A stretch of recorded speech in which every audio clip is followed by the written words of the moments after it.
कमर दिलशाद साहब, क्या लग रहा है आपको, इंतखाबात वक्त पर हो जाएंगे? इलेक्शन कमीशन ऐलान कर देगा तारीख की?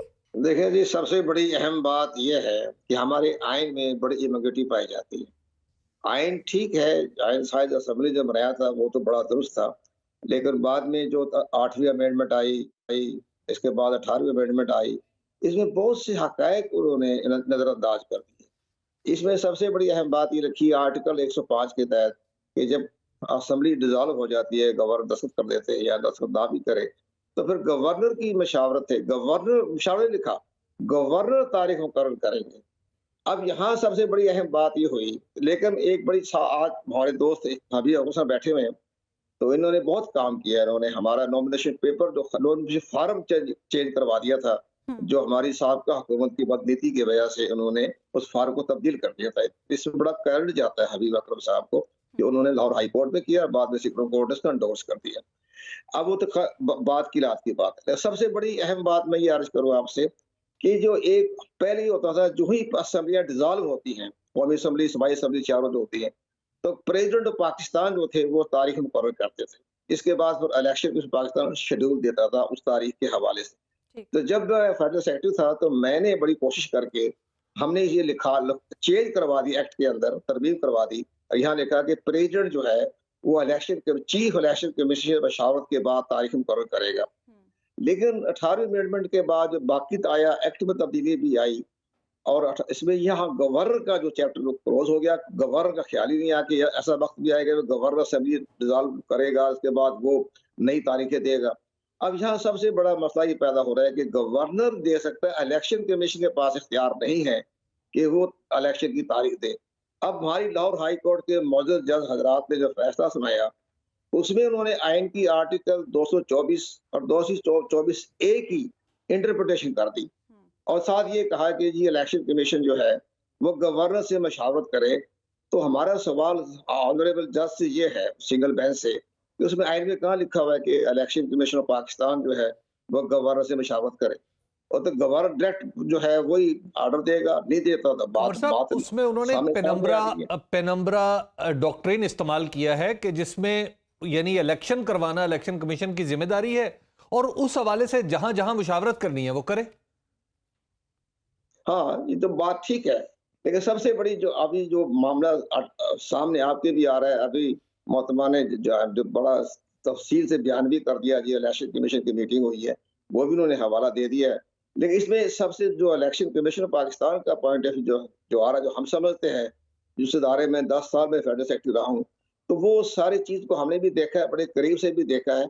उसमें मामला यही आ रहा है कि गवर्नर की तरफ से जब तक वो डेट फिक्स नहीं होगी तो इलेक्शन कमीशन ने नहीं करना। अच्छा, ये बताइएगा कुंवर साहब, ये बताइएगा कि आप इलेक्शन कमीशन में भी रहे हैं, अगर गवर्नर तारीख ना दे तो क्या इलेक्शन कमीशन प्रोसीड नहीं करेगा? अगर हम इस आर्गुमेंट को मान लें तो फिर इलेक्शन कमीशन बल्दियाती इंतखाबात पे इसरार क्यों करता है? इलेक्शन कमीशन ज़िमनी इंतखाबात पे क्यों इसरार करता है?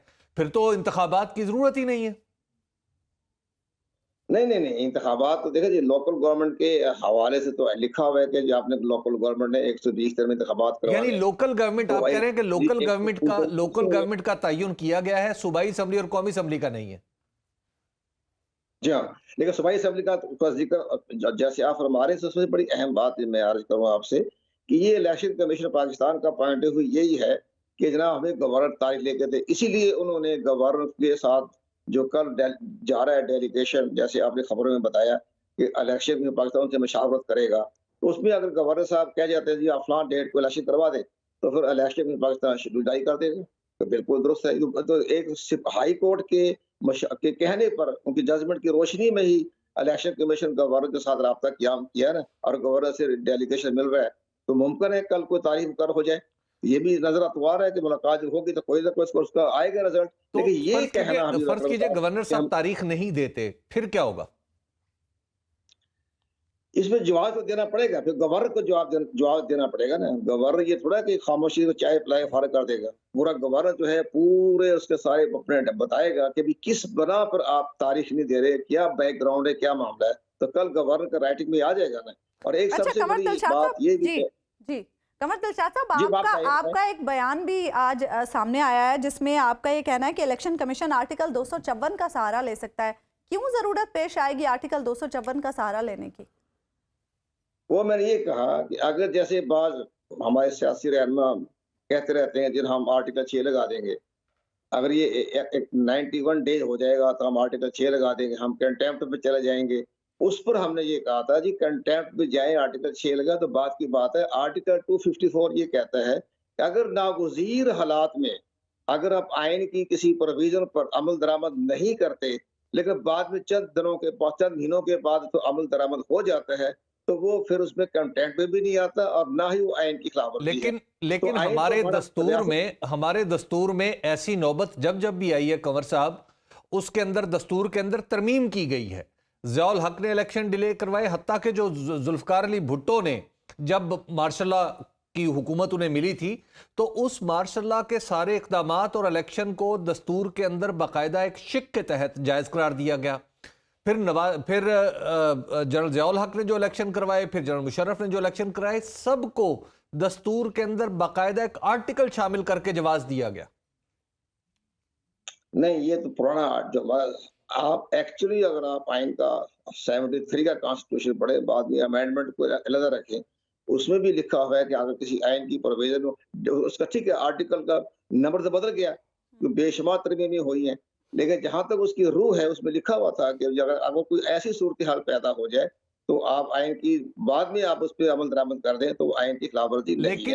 लेकिन इलेक्शन से कंवर साहब, क्या इलेक्शन कमीशन को ये नहीं समझना चाहिए कि इलेक्शन के जरिए दस्तूर साज इदारे या कानून साज इदारे वजूद में आते हैं, खुद इलेक्शन पे सवाल नहीं हो सकता? इलेक्शन कमीशन को तो हमारी अदलिया ने यरमगाल बनाया हुआ है। हमारी अदलिया इलेक्शन कमीशन को चलने का दे रही है। जब भी इलेक्शन कमीशन को फैसला करता है, हमारी हाई कोर्ट उसको करार दे देती है या मुअत्तल कर देती है। वैसे कुछ इलेक्शन कमीशन को भी गौर करना चाहिए कि फैसले ठीक कर ले। हाई कोर्ट से मुअत्तल कर देगी। एक सब मैं आपसे अर्ज करूं ना, आप ये देखें कि बेनजीर भुट्टो साहिबा का वाकया हुआ 27 दिसंबर को, तो हमने 8 जनवरी को 2008 में इलेक्शन करवाना था। डेट, शेड्यूल, हर चीज बैलेट पेपर छप गए थे, हर तरह मुकम्मल था, लेकिन एक बड़ा वाकया पेश आ गया।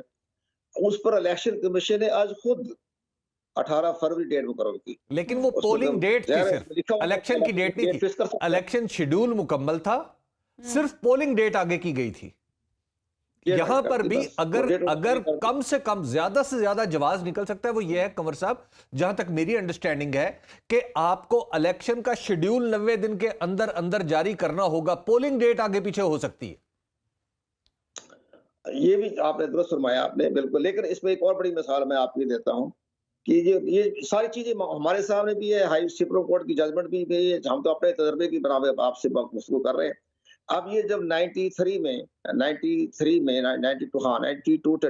में जो MQM ने इस्तीफे दिए 14 सूबाई कौमी असम्बली से, तो उस वक्त इलेक्शन कमीशन ने 6 महीने के बाद इंतखाब करवाए, जब जो उनके रिजाइन लाइव मंजूर कर लिए थे MQM के, लेकिन 6 महीने के बाद कोई हालात ठीक नहीं है भाई, हालात ठीक नहीं जा रहे, लॉ एंड ऑर्डर की सूरत बेहतर नहीं है, तो 6 महीने के बाद करवा दी। तो वो तो देखिए, वो जिमनी थे ना, जिमनी इलेक्शन में इस तरह की नौबत आ सकती है, कई दफा आ सकती है, क्योंकि जिमनी इलेक्शन में अगेन असेंबली वजूद में होती है, यहां पे तो असेंबली वजूद में ही नहीं है।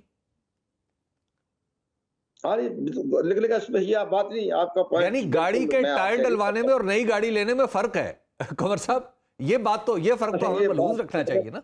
हमारा आज बड़ा अच्छा खूबसूरत मुकालमा हो रहा है हबीब अकरम साहब से, जो इलेक्शन की रूह को समझते हैं और जिस अंदाज से अपने आप पेशकदमी के तौर पर नहीं, बल्कि जो आप बताते हैं कि जनाब इतनी सीटें मिलेगी, जो आपने जो दुनिया अखबार में तमाम डिटेल छाप दी थी 2018 के इलेक्शन में, वो तकरीबन 90% दुरुस्त थी जो आपने एनालिसिस किया था।